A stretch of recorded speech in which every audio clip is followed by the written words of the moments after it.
Hello, Menagerie. I'm your host, Mazentius, and welcome back to The Last Door Season 2 Collector's Edition. And we are continuing on with Chapter 2, My Dearest Friend. Yes. So last time, solved puzzles, got a lever. Don't know what this lever does. And that's pretty much it. I know that this is going to do something. But what? Could need a lever. Nope.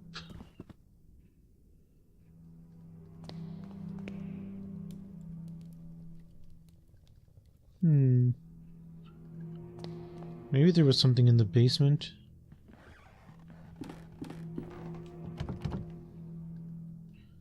Nope, locked still.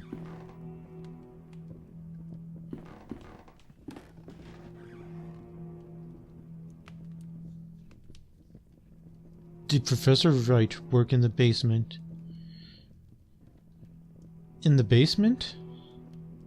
Mr. Wright said, "No, You must excuse me, Dr. Wakefield. I'm very busy right now. Have a good day." Well, she seems terrified.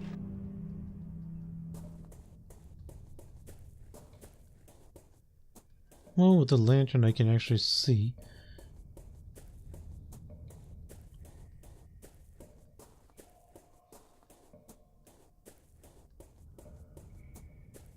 What's this?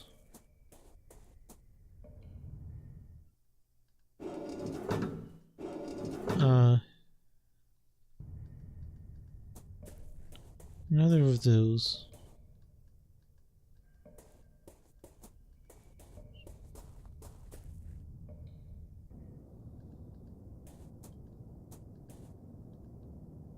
The way is blocked in the cave-in.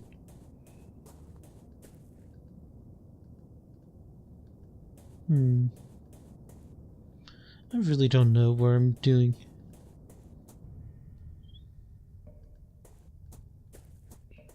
I wonder what all those are going to mean, and what I'm going to do with a lever. It's not able to be used on anything.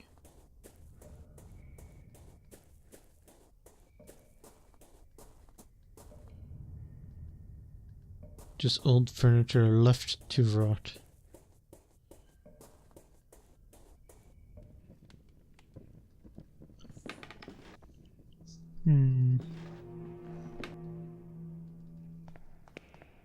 Let's go talk to my friend again. See if he said anything about that.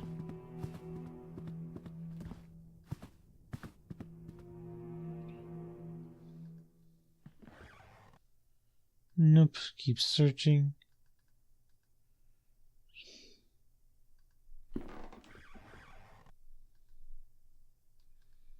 Just the usual things.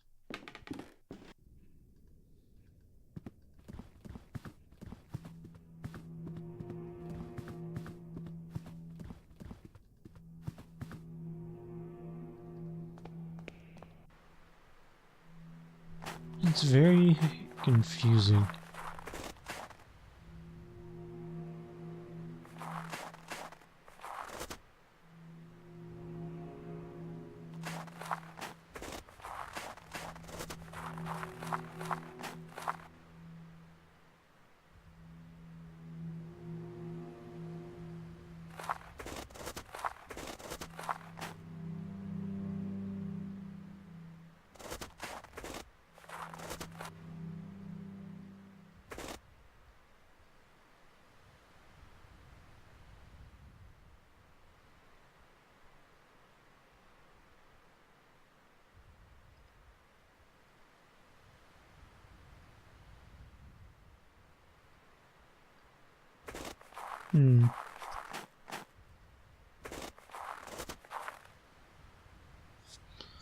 When the four remove their masks of lights, the path to the grave will be revealed.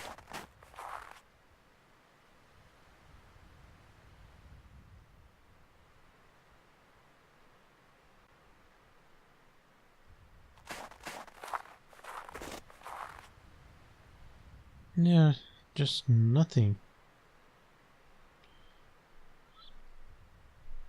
Nothing I can find, at least.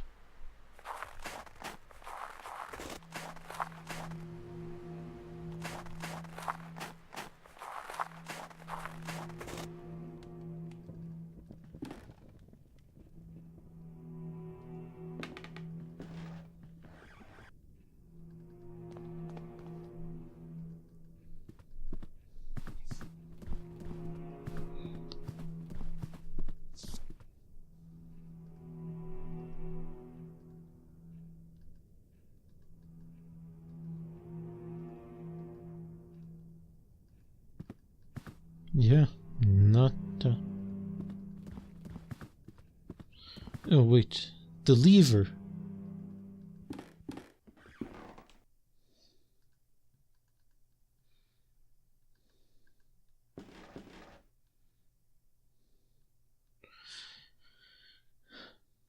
There is a piece of equipment missing.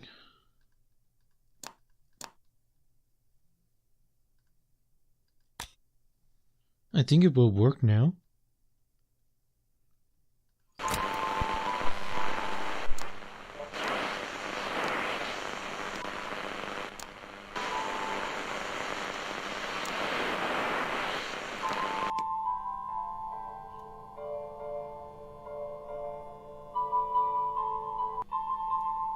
This sound.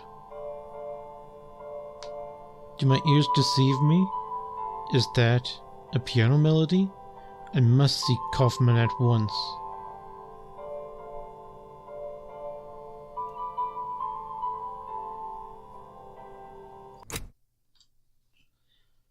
Not to state the obvious, but it sounds as if someone is still down there, playing the piano of all things. But how is that even remotely possible? I do not know, but this means something important to us. It means there is another entrance to the underground tunnel, and that we must find it. But you have run out of leads.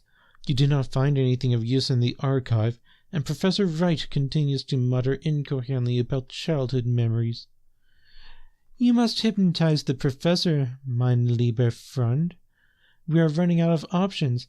This might be the only way to find the answers we seek. Look at this candle. Fix your eyes upon it. Your body is as light as a feather. Everything around you fades. You are entering a dark, endless void.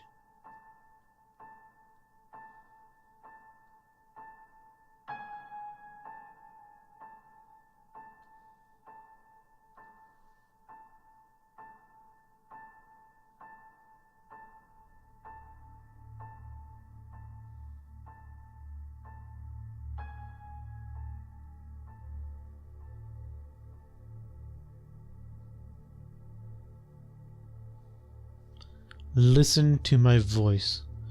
Where are you?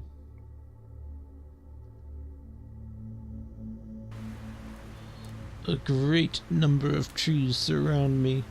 The sun is setting soon. I can go north and west. Go west. I am on the beach. There's a huge rock here. Many birds circle in the sky overhead. To the north, I see the shore. To the west, there is a person. As soon as I approach, the figure darts between the rocks, as though it were frightened of me. Go back.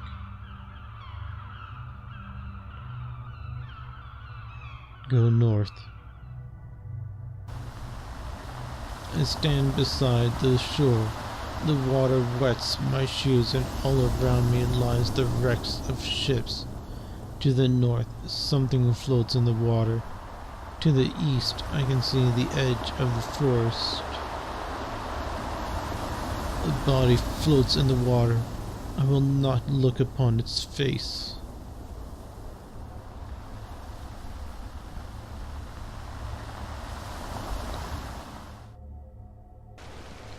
I stand beside a waterfall. It is not water that falls, but mud and rock from a great height.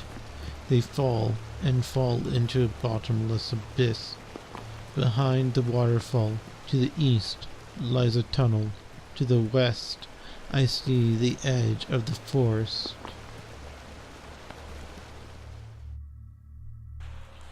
I am in a dark tunnel. Oscar is here as well. He is upset. He yells at me. He begs me to stop. The tunnel divides into many passages. I can go north, south, and west. I am in a large open space with a piano. Something stands next to the piano. I can't clearly see it. Its face. The tunnel stretches into the dark. It is a very small room. In the center lies a deep pit. A ladder goes down. It is so dark. Down there, it lies. It waits. I will not continue. I must go back. I cannot. I can hear it with me. Its breath. Dear God, I must flee. You must continue. It waits for me. It waits down there. I have gone down the ladder. I cannot see. It is pitch dark. I can feel its breath. It is here. It is with me.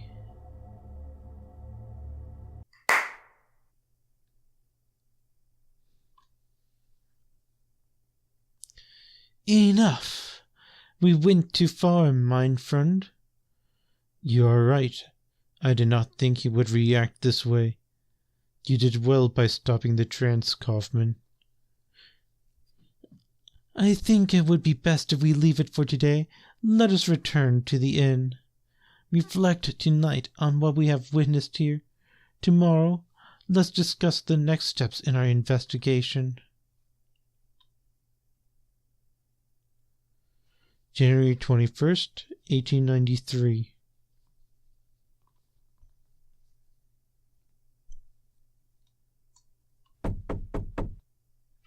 Come in. Kaufman, are you all right? Worry not, Wakefield. I am just feeling a bit feeble. It must be all this cold and humidity.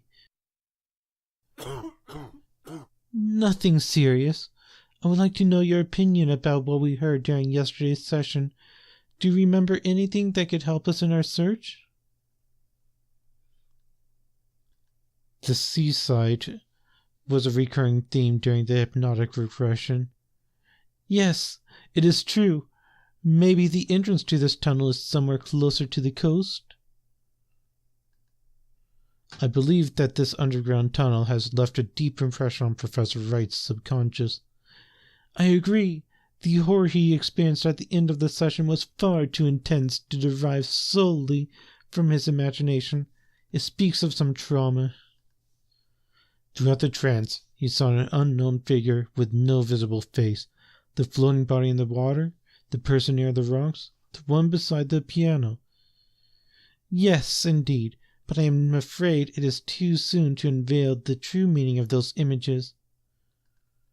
Professor Wright mentioned a man that shot at him near the entrance to the tunnel, begging him not to continue. I cannot remember his name.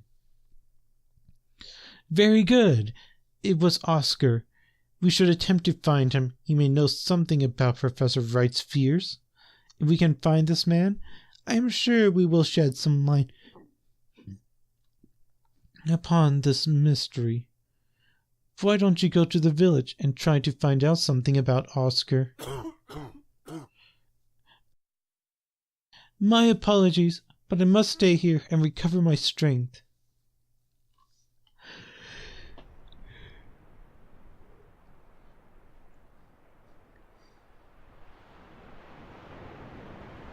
Well, I can go to the town square now.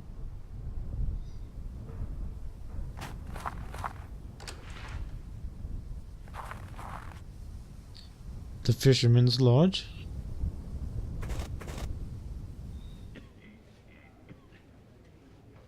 You cannot cross the sea merely by standing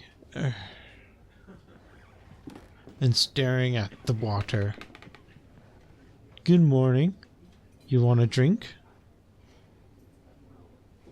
Do you know a man called Oscar? Do you mean Father Oscar? You can find him in the church when he's not in here. It's right outside. What is with that man in the corner? Fred? You can't ignore him. He's a sad, lonely drunk. Have you ever met Professor Wright? The professor? Sure. Saw him every other day as a young gun, always involved in the village. He was la-di-da, all right, but folk respected him. He got stuck in. Didn't last, though. Shut himself away. Started getting visitors from out of town. He stopped coming to the village eventually. Last I heard, he'd gone crazy. None of us knows for sure, but years since I saw him. I will leave you to your work. Godspeed. A lady is dressed rather elegantly for someone who came to drink in a place like this. Those two fishermen have just given me a suspicious look. Good morning. Let me drink in peace. Are you a ship captain? Why, what's it to you? Does I look like a captain? Because of the hat you are wearing? Ha! A hat don't make a captain, Townie. You can buy a hat like this in any old flea market in England. Because of your coarse skin, weathered by years of salt and wind? You met many folk in Wickport yet. It's common enough around these parts. Because of your hands, calloused by years of knotting rope and reeling in line. Any fisherman has hands like these. Because of the 3 earrings you are wearing. You have double the 3 capes, is that right? Indeed, I have. Good Hope, Lewin, and Horn. Therefore I hold the right to stand before kings and to piss against the wind. If I dies in the sea, these 3 rings will pay my wake. But no, that'll not happen now. Do you mean you will not set sail again? I love the sea more than anything. It is my passion, my freedom, and my life. But there are many things about him that we do not know. There are, far from the coast, in the deep dark, things we are still unprepared to behold.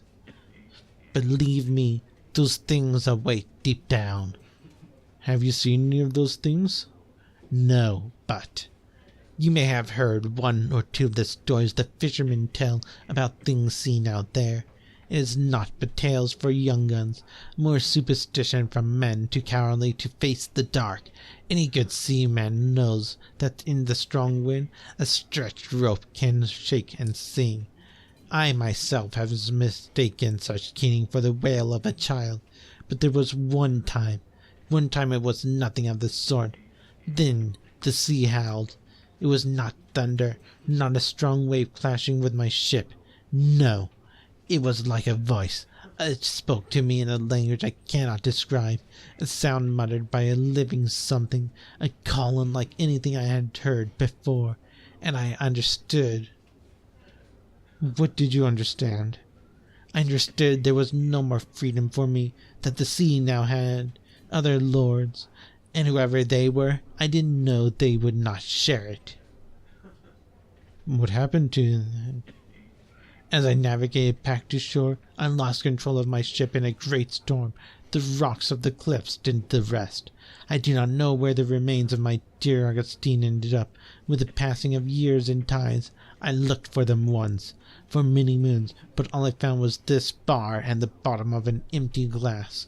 I have never returned to the shore since. May she forgive me. Now, leave me be. I will leave you alone to your thoughts. You have the gratitude of me and my whiskey. All that blathering worked up a right sore thirst.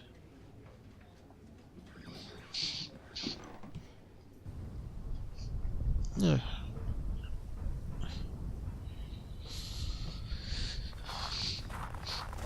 Well,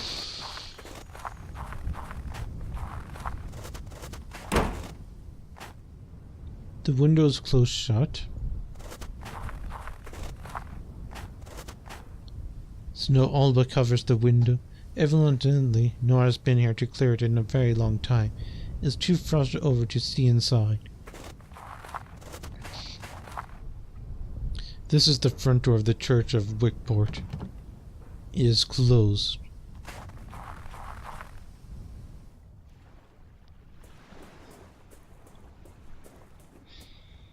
Some abandoned wooden blinks. Perhaps they are here for the repair of a local fishing boats. An old, rotting boat rests on the shore. The name Providence is written on the side.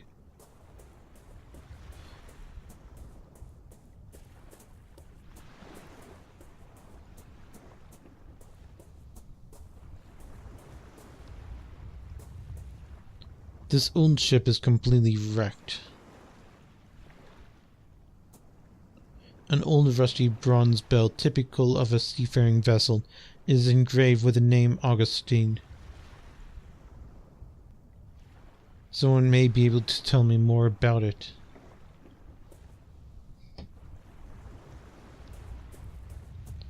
Wasn't Augustine the ship that he just mentioned, the captain's? I bet he'd be happy to see his ship again. Finally washed up on the shore after all these years.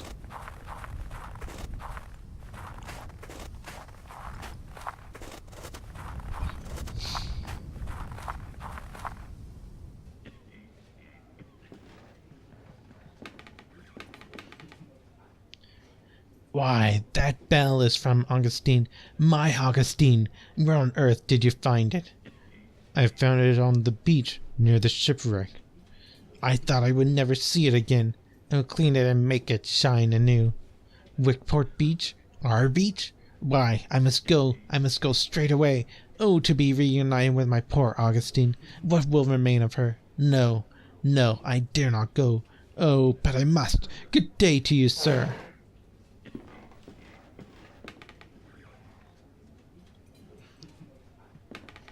Old pictures of the village's inhabitants. The wheel taken from the helm of a ship. Perhaps a trinket from the owner's days as a shipsman helmsman. Bottles of rum, dark beer, and a couple of taps of pale ale. An old poster of a local traditional sport.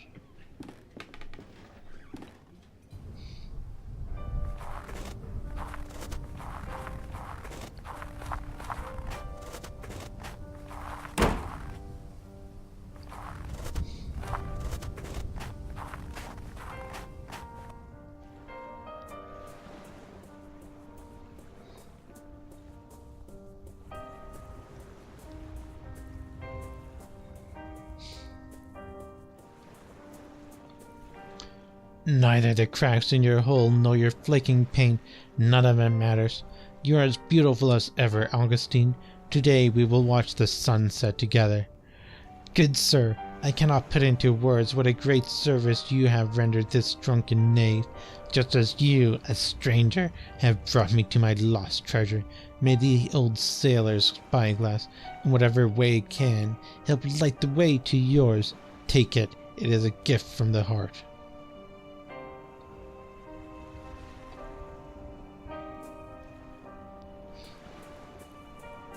I don't like a spyglass.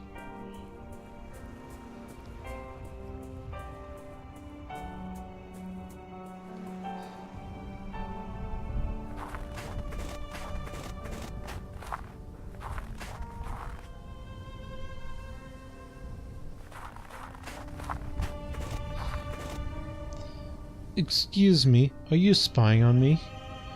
I'm sorry, I did not mean to. You are not from these parts, are you? No, I'm just passing through. Are you alright? Yes. Could you do me a favor? For a long time I've wanted to visit the tomb of my lover, but I cannot leave the house due to my illness. Could you Could you please leave these flowers there? No one at this village will do this service for me. Alright, where is this place? Oh, you cannot know how grateful I am. You're a good and kind person.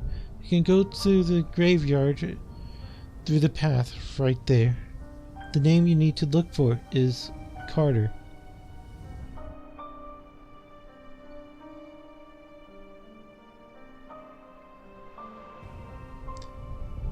Why were you spying on me?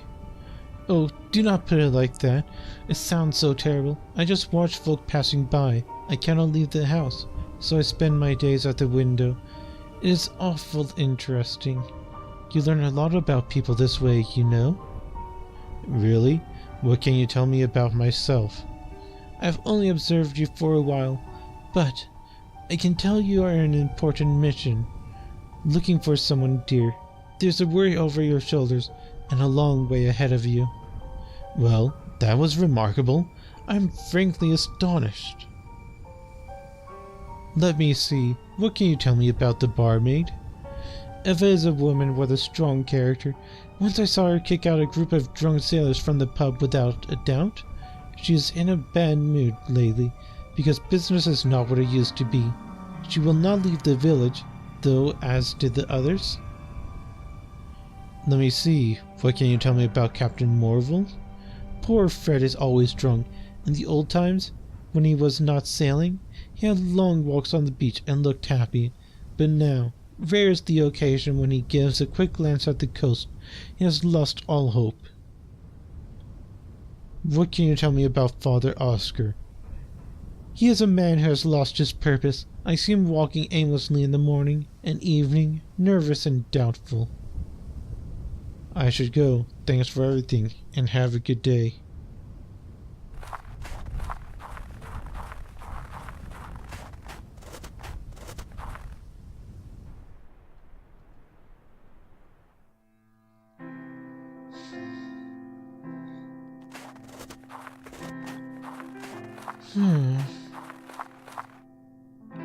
Rose Carter.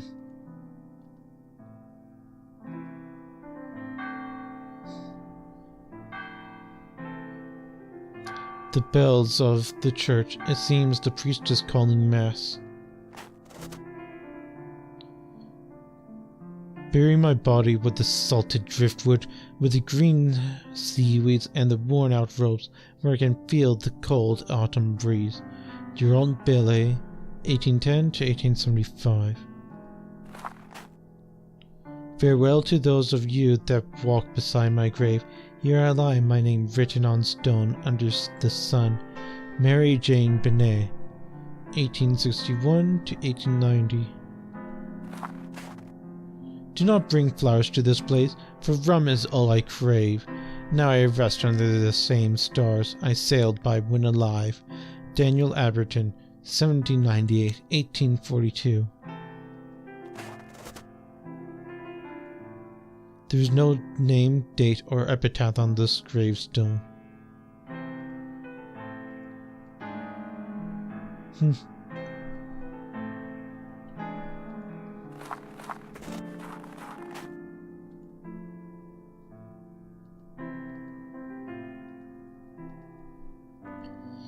Well, we made it this far this time, Menagerie. I think I will return on the next episode, and we will go to Mass. Until then, ciao ciao.